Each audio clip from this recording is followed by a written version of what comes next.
Hi, good afternoon. I just want to share with you my relief and I'm grateful that the news that the Senate has delayed their vote on this disastrous and irresponsible health care bill. But people need to keep making their voices heard. This bill, not only would it cast 22 million Americans off the insurance rolls, denying them of the protection and coverage they deserve, it's going to put an age tax on people nearing the age of retirement, forcing them to pay more for an insurance that they desperately need.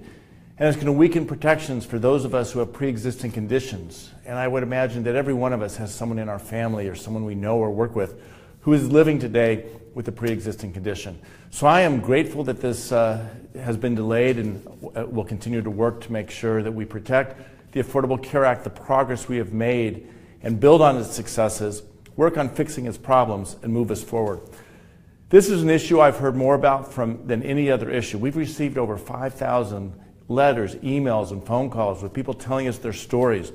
One in particular stands out, of a 40-year-old mother who was diagnosed last year with leukemia.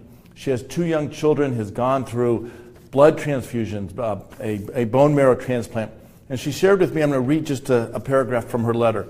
She says, "If the ACA is repealed, I'll fall into the group with pre-existing conditions. With all the treatments I have had, I'm sure I would reach lifetime limits if I haven't already surpassed them.